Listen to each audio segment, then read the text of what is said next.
బావగారు, మీరు ఎన్ని చెప్పినా నేను వింటానేమో కానీ మా శిష్యులు మాత్రం అస్సలు వినరు.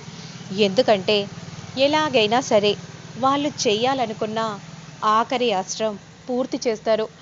తమ్ముడు, తమ్ముడు, ఇక వాడు జీవితాంతం పక్షవాతంగా మిగిలిపోతాడు తమ్ముడు.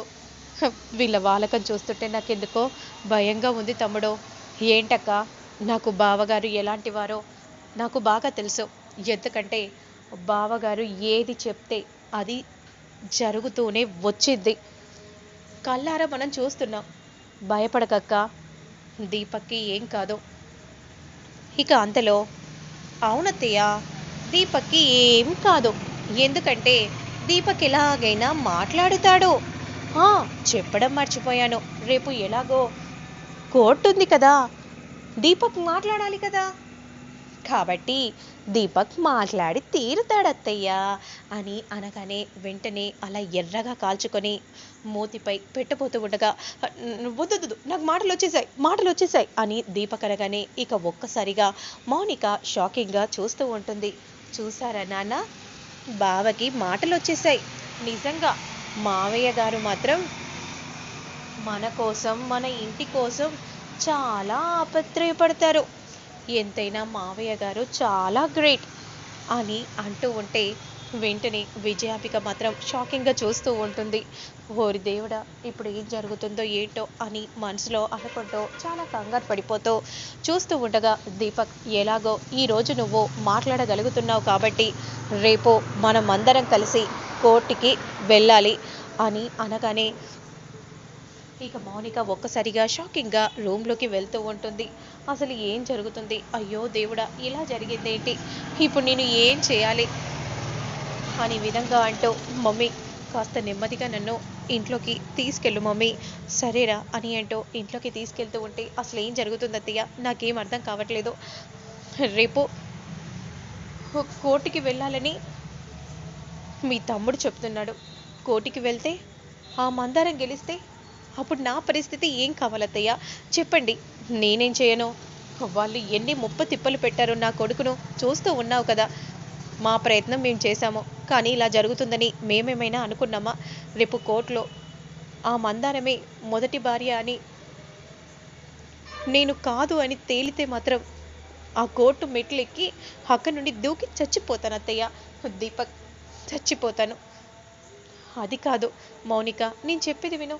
నాకు మందారం అంటే ఇష్టం లేదు. అసలు నేను మందారాన్ని చంపాలని చూసిన వాడిని.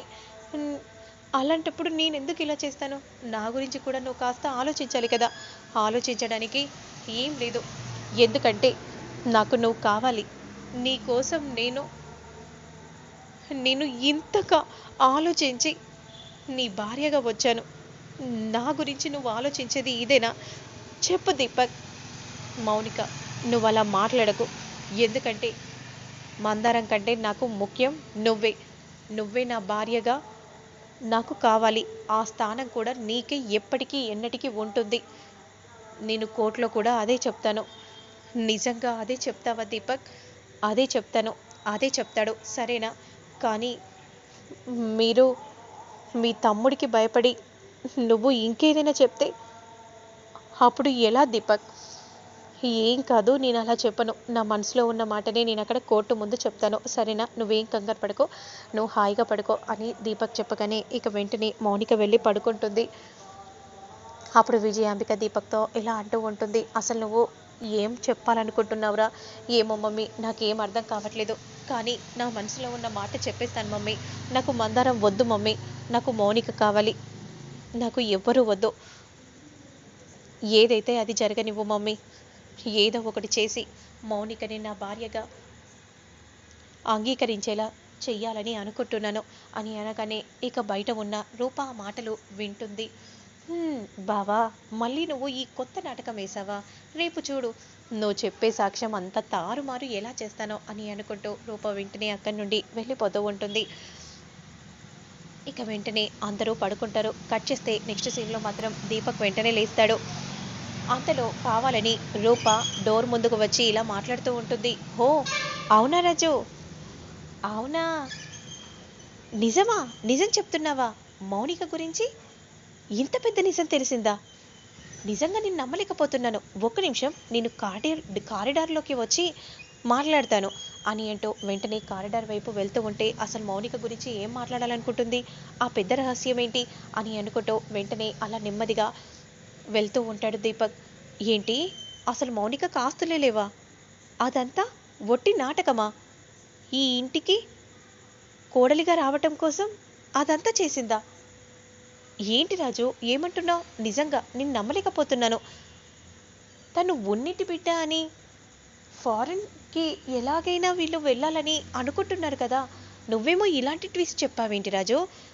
నిజంగా ఈ విషయం కానీ దీపక్ బావకి తెలిస్తే ఖచ్చితంగా మందారాన్నే కావాలనుకుంటాడు. అయినా మనకెందుకులే. హ్మ్, ఏది చెప్పినా సరే మా నాన్న చూసుకుంటాడు కదా, మనకు సంబంధం లేదులే రాజు, ఎందుకంటే మనం చూస్తూ వెళ్ళాలి అని ఈ విధంగా అంటూ కాల్ని కట్ చేయగానే, అంటే నిజంగా మౌనికకి ఎలాంటి ఆస్తులు లేవా? ఎప్పుడు ప్రతిసారి కట్నం గురించి అడిగినా ఒక్కసారి కూడా కట్నం ఇవ్వలేదు, అసలు రూపాయి కూడా ఇవ్వలేదంటే ఈ రాజు ఎంక్వైరీలో తేలింది మౌనిక వాళ్ళు పేదింటి కుటుంబమా? అదే నిజమైతే నాకు ఆ మౌనికే అక్కర్లేదు. ఈ మందారమైన కార్పొరేటర్గా కాస్తో కూస్తో సంపాదిస్తుంది. ఇక దీని దగ్గర ఎలాంటి ఆస్తి లేనప్పుడు ఇక దీన్ని నేను భార్యగా ఎలా అంగీకరిస్తానో అని అనుకుంటూ వెంటనే అక్కడి నుండి వెళ్తూ ఉంటారు. ఇక అందరు కూడా కోర్టుకి వెళ్ళడానికి రెడీ అవుతారు. రెడీ అయ్యావా? రెడీ అయ్యాను. ఒకటి గుర్తుపెట్టుకో, నువ్వు చెప్పే సమాధానమే నా మీద డిపెండ్ అయి ఉంటుంది, లేదంటే నేను ఆ కోర్టులు మెట్లెక్కి చచ్చిపోతాను. ఈ ఒక్క విషయం గుర్తుపెట్టుకొని నువ్వు అక్కడ ఏం చెప్తావో అది చెప్పు, సరేనా అని విధంగా అనగానే సరే అని విధంగా అంటూ వెంటనే అందరూ కూడా కోర్టుకి బయలుదేరుతారు. ఇక వెంటనే జడ్జి గారు ఇలా చెప్తూ ఉంటారు, ప్రొసీడ్ అని విధంగా అనగానే వెంటనే జడ్జి గారు, నా క్లయింట్ మొదటగా నా క్లయింట్ని దీపక్ అనే వ్యక్తి పెళ్లి చేసుకున్నాడు. అనుకోని కారణాల వల్ల గతం మర్చిపోయింది. ఇక కొన్ని సంవత్సరాలు అజ్ఞాతంలో మిగిలిపోయింది. ఎలా అంటే తన మొదటి భార్య చనిపోయిందని అందరూ అనుకున్నారు. కానీ 6 సంవత్సరాల తర్వాత మళ్ళీ తన మొదటి భార్య తిరిగి వచ్చింది. కానీ అంతలోనే తన కొడుక్కు ఎలాగైనా అమ్మలేని లోటును తీర్చాలని దీపక్ రెండో పెళ్లి చేసుకున్నాడు. ఆ తరువాతే మందారం ఎంట్రీ అవ్వటం జరిగింది. ఇప్పుడు వీళ్ళ పరిస్థితి ఏంటో మీరే చెప్పాలి జడ్జి గారు, ఎందుకంటే ఈ సమస్యను మీరే సాల్వ్ చేయాలని అనుకుంటున్నాను. అసలు విడాకులకు ఎవరు అప్లై చేశారు? లేదు జడ్జి గారు, నేను విడాకులకు అప్లై చేయలేదు. అప్పుడు వెంటనే మౌనిక, నేనే చేశాను జడ్జి గారు, ఎందుకంటే చనిపోయిందనుకున్నా ఈ మందారం మళ్ళీ తిరిగి వస్తే మరి నా పరిస్థితి ఏంటి? ఎందుకంటే అగ్రస్థానం నాకే ఉండాలని మా ఆయన అనుకొని విడాకులకు అప్లై చేశాడు అని అనగానే అప్పుడు వెంటనే, అవునా దీపక్, నిజంగానే నువ్వు విడాకులకు అప్లై చేశావా అని అంటూ ఉంటే, అయినా నీకు విడాకులు తీసుకోవటం ఇష్టమేనా అని అంటూ ఉంటే, అప్పుడు వెంటనే చెప్పు దీపక్, విడాకులు తీసుకోవటం ఇష్టమే అని చెప్పు అని మౌనిక అంటూ ఉండగా, నాకు ఇష్టం లేదు జడ్జి గారు అనే విధంగా దీపక్ అనగానే ఒక్కసారిగా మౌనిక షాకింగ్గా చూస్తూ ఉంటుంది. ఏంటి దీపక్, నేను ఇష్టం లేదని అలా ఇలా అంటున్నావు అని అంటూ ఉంటే ఇక రూప, సూర్యప్రతాప్, మందారం చాలా సంతోషంగా చూస్తూ ఉంటారు. నా జీవితం ఏం కావాలి? నా జీవితాన్ని బుగ్గిపలు చేస్తావా? నాకు విడాకులు ఇవ్వాలని అనుకుంటున్నావా? దుర్మార్గుడా, అసలు తన మొదటి భార్యను ఈ దీపకే చంపాలని అనుకున్నాడు. కానీ ఆ తర్వాత నేను అందంగా ఉన్నానని నన్ను పెళ్లి చేసుకున్నాడు జడ్జి గారు అనే విధంగా చెప్పగానే ఇక సూర్యప్రతాప్ షాకింగ్గా చూస్తూ ఉంటారు. ఇక రూపరాజు మాత్రం వాళ్ళంతటా వాళ్ళే కొట్టుకొని చూస్తున్నారు రాజు అనే విధంగా అంటూ ఇక సంతోషంగా ఇద్దరు కూడా ఒకరినొకరు చూసుకుంటూ ఉంటే, ఏంటి మందారాన్ని చంపాలనుకుంది నువ్వా దీపక్ అని సూర్యప్రతాప్ కోపంగా నిలబడి అంటూ ఉంటే, ఏదైనా ఉంటే బోన్లోకి వచ్చి మాట్లాడండి అని జడ్జి గారు అనగానే ఇక సూర్యప్రతాప్ వెంటనే బోన్లోకి వస్తూ ఉంటాడు. ఇక దీపక్ మాత్రం చాలా కంగారు పడిపోతూ చూస్తూ ఉంటాడు. మరి ఆ తర్వాత ఏం జరుగుతుంది అనేది నేను మళ్ళీ నెక్స్ట్ వీడియోలో అప్లోడ్ చేస్తాను, లేట్ చేయకుండా చూసేయండి.